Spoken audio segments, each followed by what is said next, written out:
Dear God, in this moment I reach for the light. When the path seems uncertain and hope feels out of sight, guide me through the darkness. Let your love be my guide. In the depths of my struggles, I know you're by my side. When the world fades away, I find myself wandering through memories, tracing the lines of who I used to be. In the quiet night, when the world fades away, I find myself wandering through memories, tracing the lines of who I used to be. A tapestry woven with dreams and scars, each thread a story, each color a part of the journey that shaped me, the battles I fought. In the mirror I see a reflection, a mosaic of moments, a collection of lessons. From laughter to tears, from joy to despair, every heartbeat whispers, you're still standing there. Who I am is a melody, a rhythm of my soul, a symphony of hopes, a tale yet to be told. I'm the echoes. Hi, good evening. Thank you for tuning in to Live Dream Survivors podcast. Today we're going to be talking about mental health awareness. We're going to be talking about topics that fall under domestic violence abuse under mental health awareness month. Yeah, correct. I have Mr. Renard Stevens on here today joining me. He's gonna share some of his experience with mental health awareness. And so some of the things that most domestic violence abuse survivors experience after abuse is depression. Yes, ma'am. PTSD, which is post-traumatic stress disorder, and anxiety.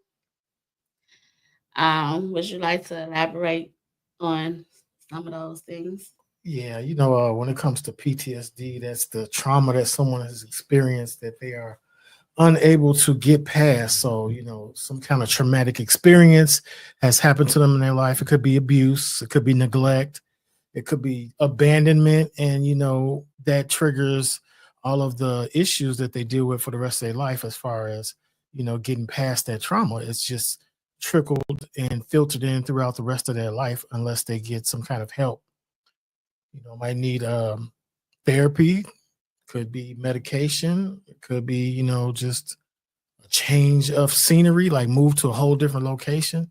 It could be a lot that and a lot of people from wars, veterans, they suffer from PTSD through all the trauma that they seen while they were fighting in battles and away in different countries and lands, and seeing their comrades injured or killed, or having to fight off the enemy and kill and injure a lot of people. So and one of the episodes we did on our show, Cupcakes and Conversations, we were talking about trauma relating from slavery and how that trickled down into the way we live nowadays, and we don't even pay attention to the signs and the symptoms of that trauma from slavery, and it's right around us every day. It's passed on. It's a cycle. Yes. It's passed on. Yeah. I could say for myself, with experience with domestic violence abuse, and going to counseling a couple of years later, I got diagnosed with PTSD and anxiety. But along with that, I was also diagnosed with major depression disorder, which is something that starts as a child and it continues on. A lot of times we all walk around and we don't know that we're suffering from depression, because depression isn't something that is spoken. It's talked about, though. Not at the family picnics or the barbecues or cookouts, no.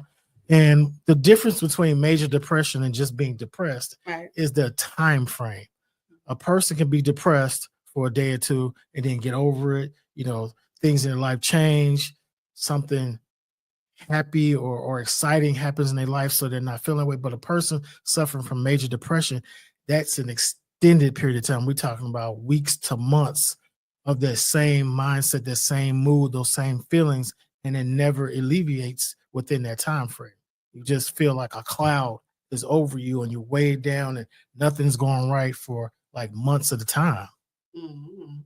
Which I never really paid attention to it like that, Um, even as a kid, I never paid attention to it like As a that. kid, you probably couldn't even verbalize what was happening to you.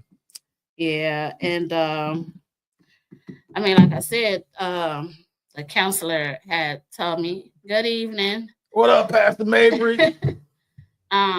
The counselor was telling me how it started as a child growing up, and I guess just a lot of things. Um, with I was a baby, I guess, when my parents divorced, and so That is a major trauma. That is. yeah, and then Your whole family just got torn apart as a kid. And you got to deal with it. You got to grow up that way. well, my brother, I think he dealt with it more than me because, like I said, I was a baby, so I don't even remember. I just know one day I asked my mom, where was my dad at? Yeah. Because I was so used to hearing the kids talk about their dad. I had a male figure in my house, which is my stepfather because she remarried, but I never called him dad. I always called him by his first name. So that's when I realized as I got older, well, where is my dad? Where is your dad? What happened? He used to be here. Where's he at? Right. What's going on, Ma? Right. And so even as time went on, um, my mom was like an overprotective parent. And so I stopped going outside as a kid. Mm-hmm. And I would stay in the house because I couldn't do what the other kids did. Um, and so it wasn't until I became an adult when a older lady who I look at like a mother figure, she used to tell me that when you are alone all the time, that's not normal. So that's another sign of the depression. Isolation, yeah. And so and you think about it when you're isolated, what is your mind thinking about? Your mind is just racing, everything that's going on in your life, you're just focusing on and just overthinking. Yeah. So, I don't know. I just started tuning into music and movies. So I guess that's why I didn't think it was normal because I was the only child at home. My brother left when I was like 9 years old. So I was the only child at home. So I didn't think that it was something wrong with it, And Dr. Mabry said, what did he say? We talk about it with insensitivity and call them crazy or say something is wrong with them. Person who's dealing with yeah, that's true. I'm just like kind of sharing some of my experience with it and not thinking that it was something wrong. But now, as an adult, you can look back at it and it's like, yeah, that was not normal. That was definitely different.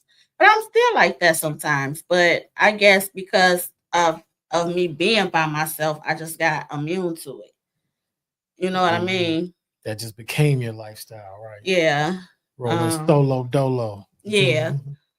And then anxiety part, of course, I didn't start dealing with anxiety until I lived in Maryland, which was like in 2018, 2017.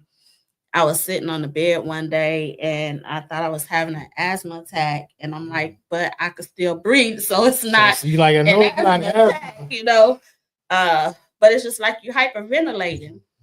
And so that was my first experience with anxiety. And so, I mean, all of those things, the anxiety part, the PTSD, it like for me, PTSD could have came from the abuse. It could have came from car accidents, any type of trauma that happen to you in your life. You know what I mean? Absolutely. And so, you know, how I prevent those things, I tell a person quick, do not sneak up on me. That's You true. know, let me know that you are there. 'Cause you might swing on them, right? You get startled. Yeah. And so, what are some of your experiences? Well, I'm glad you asked. On the way over here, I was thinking about it, and I recall when I was in college, I was dating a woman from Chicago who was in a sorority. Not a woman from Chicago. She sure was. All the way out in Missouri. And we met up and we both was from Chicago. It was crazy. But while I was dating her, Hello. another female said that she was interested. Okay. You know, she was like, I don't want you to be my man. I just, you know, I want to have time. I want to have a fun time. So I ended up breaking up with the girl from Chicago, and the one who was the fun time girl became my main girlfriend at the time. But it was so toxic that we used to argue and fight all the time. Mm-hmm. And I had told Tanisha this at some points.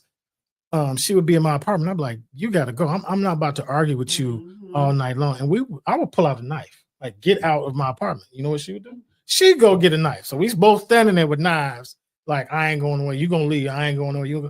It was terrible. So did you know at that time what you were experiencing? You was experiencing some abuse too. Of course not. I didn't know. I just knew she needed to leave, and she didn't want to leave. That's all I knew, and that began to happen on a regular. And I just knew that this, like, I've dated people before that, and it wasn't like something like this. Something wrong between me and her. We just not a good mix, you know. She could be just an abusive woman. Something that she may have seen. Her mother could have been abusive to her father, which is why she felt like it was okay to do what she did to you. Definitely could have been a possibility, but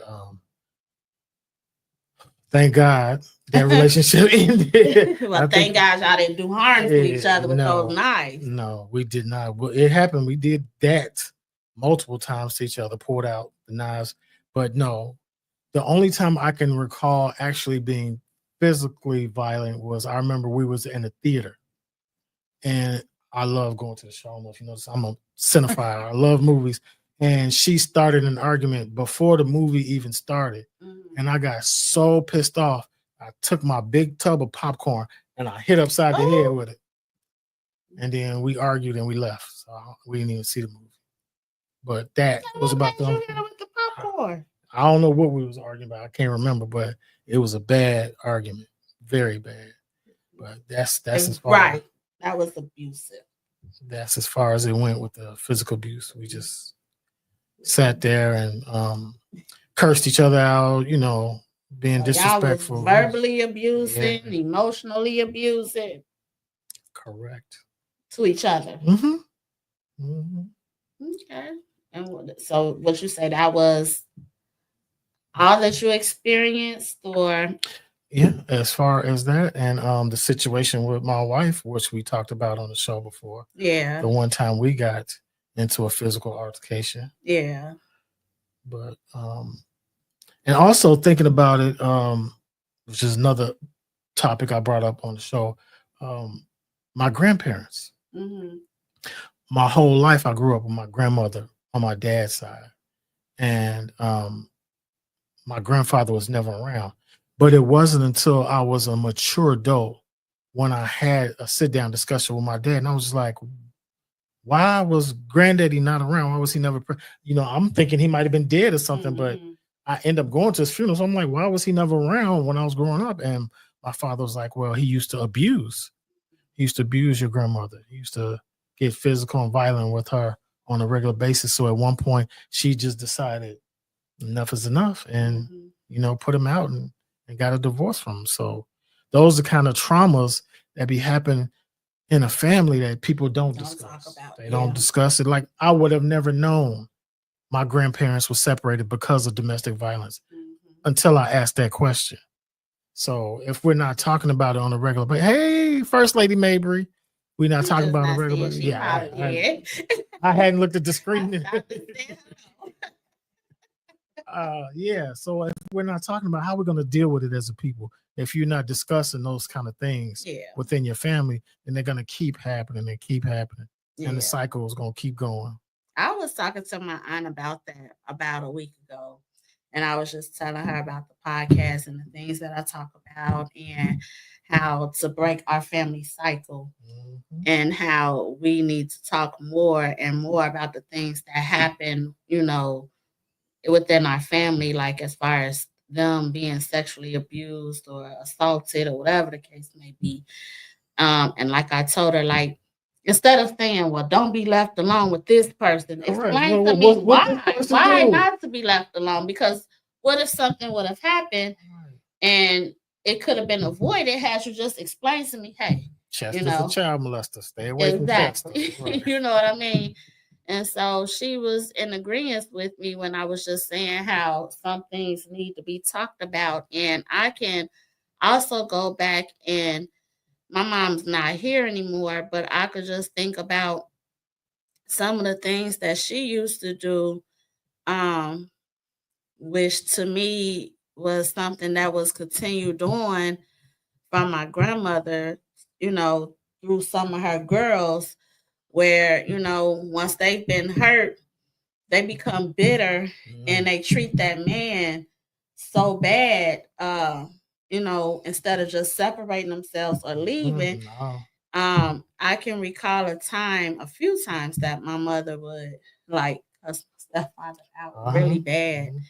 And the one time she did it in front of my daughter. My daughter was like 2 years old. And I then at that point was trying to get my own place anyway, because I was a mother and it's hard raising your kids in the same household with your parent. It is. And so that was just some things that I just didn't want my daughter to see growing up. Because at that point I felt like some of the things that she would say would be too much. It turns into verbal abuse instead of just walking away from the situation. I can also remember my great grandmother on my mother's side. Whenever we were being difficult children, not following the rules, disobedient, whatever it was that would piss her off, she would say, "Go out there and get me a switch off that tree." And I did that one time. Good. That was from she was from the South. Yeah. So I did that one time, and I came back with a switch about that big, and she was like, "Oh, okay, you want to play with me? All right." So she went out and got a switch that big, but I brought that up because that was the tool she used, and I was used to that. I knew if I got in trouble, Grandma was gonna get a switch. But my mother, whenever I would make her angry as a kid, she would hit me with anything, whatever was in reach. We're talking about shoes, extension cords, mop, and they mop wasn't handles. Missed. No, it wasn't missed. But as did a that kid, affect you? Yeah, as a kid, you don't really think about what's happening to you until you're done. You're like, you know what? I think a hand would have been just enough to spank me with than whatever objects you could find near you. So it wasn't until, as you said, how it affected me. I got older when I realized that that's abuse right there. That wasn't just a whooping. That was abuse. When you're getting hit with objects, whatever is immediately in the vicinity that could do some harm or hurt you, that's physical abuse. I could say for me, I started off disciplining my children the old school way, but when I became a child care provider and started taking classes, I started trying different methods of abusing. I mean, not abusing, discipline. But discipline my children. And some was effective and some wasn't. Yeah. A lot of that stuff that in the textbook, it depends on the children. And see, with having children that had disabilities, because my kids were preemies, two of my twins were preemies. So it's like my one son, I just thought was bad till I had to really just realize that he just really didn't understand. Correct. That's why he would look at you and laugh, because he didn't understand. You know what I mean? So I start going different routes and teaching him different ways. And it worked somewhat.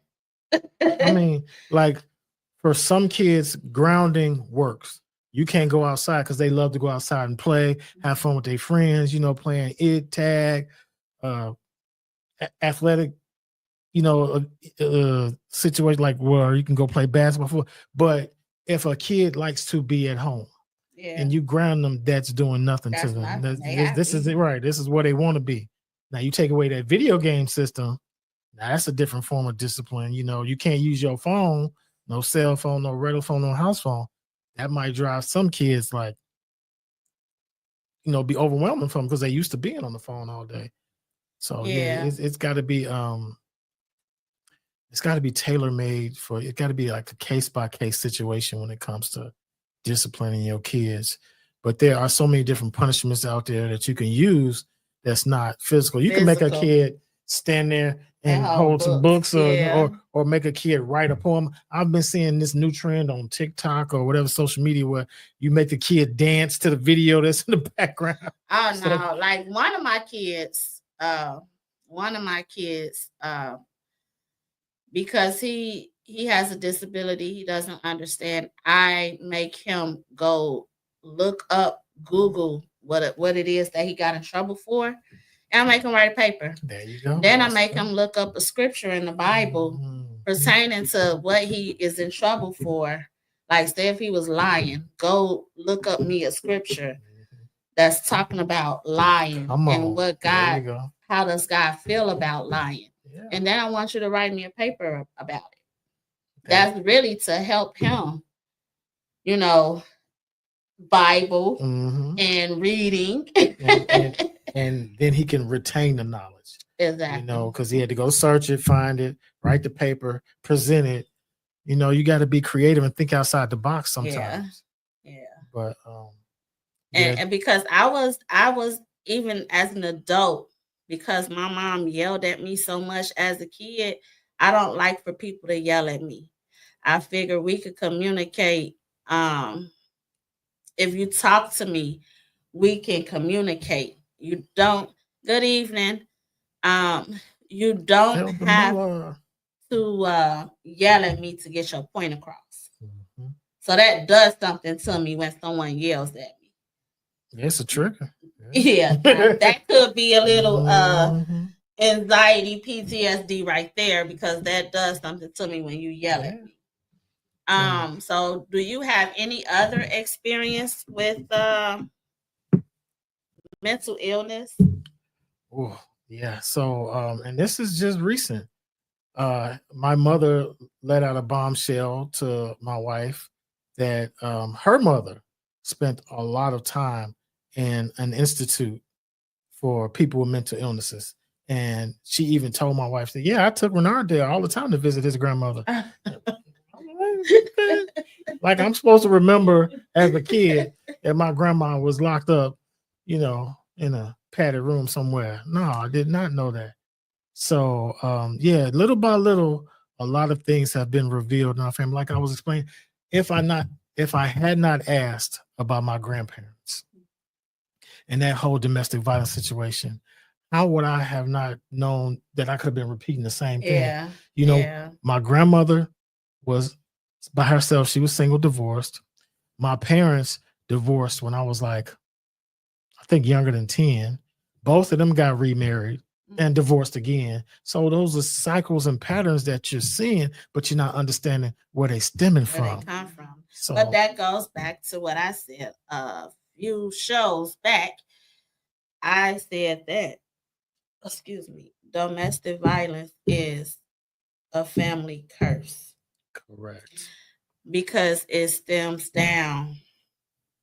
We have been praying as a family and uprooting generational curses. Amen. That's what you have to do to get past it, to get it out of the family so that it doesn't go on generation to generation, your future generation. Yeah, and that's why we have to talk about it. We can't keep hiding these things, these skeletons in the closet when it comes to our family. Yeah. And then they just come jumping out like, oh. because while you was talking, also on my dad's side, it's a lot. We deal with a lot of mental illness. My grandmother, I believe that's why these things that Renard is speaking about has been revealed. Yes, because you all are actually talking about it. Mhm. Mhm. And on my dad's side, I have two aunts that's bipolar. I have, well, my grandmother's deceased now, but she suffered from depression. Um, my one aunt, she has PTSD, depression, anxiety. I'm not sure about the other aunt. She has, I know she's bipolar, and I have four aunts on that side. No, three aunts, and one uncle. He's deceased. So I'm not sure if he suffered from any mental illness or not, but the aunties, two of them is bipolar. One of my twins is bipolar. Wow. But that may have come from his father's side because Okay. his father is bipolar. And so I didn't know, or I'm gonna say I didn't learn about that side until I moved to Maryland because my family on my dad's side is from the East Coast. Okay. And so that was me getting to know them and getting to know the things that they struggle with. Yeah. So, like, how as adults raising our own kids, how can we be on the lookout for things like domestic violence or mental illness if our family members are keeping it from us? You know, we wouldn't know what to pay attention to if no one ever talked about it. So that's why the communication is so key. Yes, And, you know, especially the types, like you say, if you have a history of bipolar on a certain side of your family, then we need to be talking about that. What does that look like? What does the symptoms look like? What is the person, you know, fighting with their whole life? What are they struggling with? What's up, CEO, Good Commander in evening. Chief? Yeah, that's really true. And that was my point, you know, of moving around. My mother kept me here as a child, but when I'm gonna say after she passed away, I did. I ventured off and I went and I moved on the other side so that I could get to know that side of the family because I knew her side of the family so well, and they deal with a lot of mental illness too, that they don't want to get help for. You know what I mean? And so I do. I kind of keep myself in one place because I feel like me and my children have already experienced enough dysfunction where I don't want to be around a lot of that dysfunction stuff. I mean, if I had to summarize it, I would summarize it with BOLO, as the police call it. Yeah. Be on the lookout. You got incest over here. You got child molestation over here. You got a pimp on this side of the family. You know, we need to talk about that so we can be on the lookout for these red flags and, you know, how to address it and keep it away, or who needs the help, the therapy, the pills, whatever it is that they need to help them, you know, get past that. Yeah. So, And yeah, there's a lot of people that deal with mental illness. They know they have those issues they struggle with, but they don't want to be medicated, so they self-medicate themselves. or they don't want to be, you know, labeled. Yeah. You know, they don't want the family to look at them in a certain way, so they keep it to themselves. They hide it. Tanisha said, "What type of domestic violence did you see growing up, Bernard?" In 1 minute? That's what you mean? Yeah, 2 minutes. 2 minutes. Oh, okay. When it came to my parents, I really never observed them getting physical, but they did argue all the time. Verbal arguments were regular. Somebody was always storming out. Somebody was always kicking somebody out. But yeah, I saw the verbal arguments regularly. When it came to my father and his second wife, I got to see domestic violence firsthand. I think I mentioned this on our show once when my stepmother caught her own son. He was her oldest child, and he was in the basement, getting some kind of sex act performed on him. And she had a meltdown and kicked the girl out. And he got so mad that he attacked his own mother. Oh, wow. And when I'm talking about attack, I mean, he beat her up badly. I don't know if he used a knife. She had to get stitches. She had a huge black eye. And that was my first time, experiencing a child attacking a parent. Who does that? That was like mind blowing to me at the age, I think I'm probably was around 12-ish, I'm thinking, maybe when this occurred. And so when you see that individual, how do you feel? She passed away. Oh, okay. Not that long ago. But after what that, about the guy that he passed away like a few years after he attacked his mother. Taken out. That goes back to the Bible. Yeah. He went against his mom. She had 3 kids. The oldest son was Kevin, the middle child was Kelly, and my younger sister, Keisha. Kevin was murdered a few years after he attacked his mother. My stepsister Kelly was murdered by her boyfriend after she had a baby by him. Wow. So it's just Keisha left out of that batch. So yeah, this and these were your siblings. That well, like Kevin had a whole different mother and father. Kelly had a whole different mother and father. Keisha shares my dad, so it's my dad and her mother. So like half sister. But yeah, these are my siblings. We didn't grow up under the same roof, but yeah. So you're talking about domestic violence, you're talking about Chicago gun violence, all of this stuff, just sexual.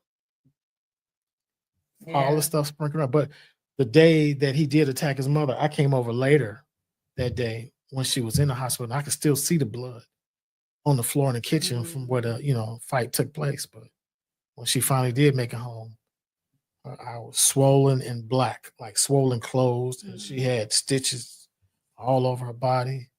That was very scary to see, as a kid.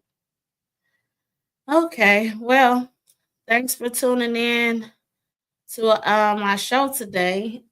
If there's anyone experiencing any form of abuse, I have a nonprofit which is also called Live Drink Survivors Incorporated, and we put the other card back up. And abuse comes from so many different aspects, It does. As Tasha was told us before, it's verbal, physical, financial.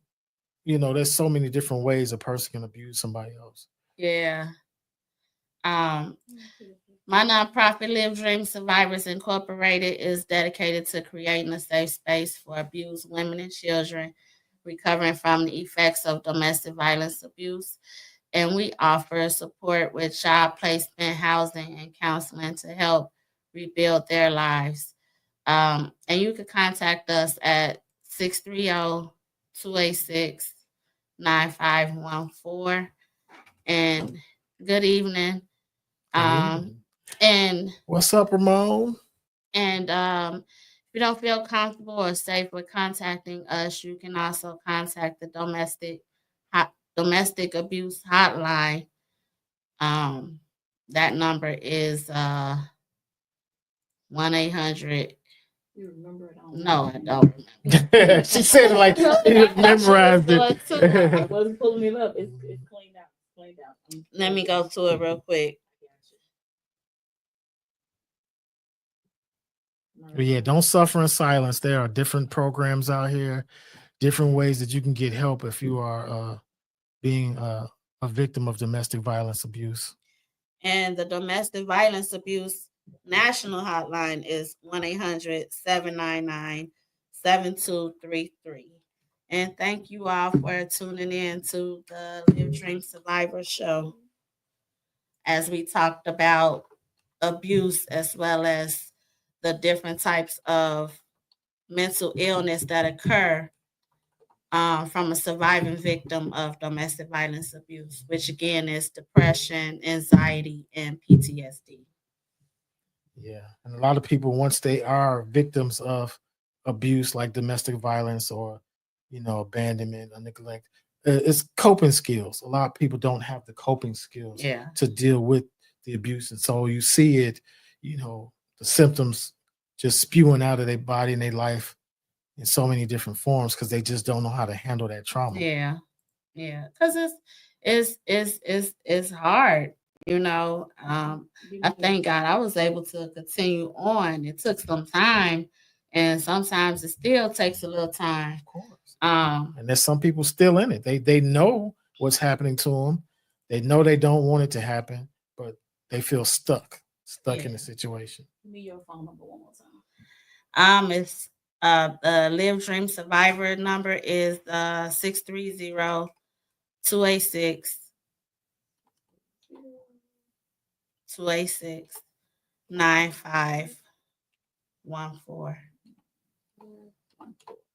You missing the parenthesis? I don't see it. Make sure I got the number. Don't be afraid to reach out if you're experiencing any form of domestic violence abuse. Because there's help available. Yep. And amen.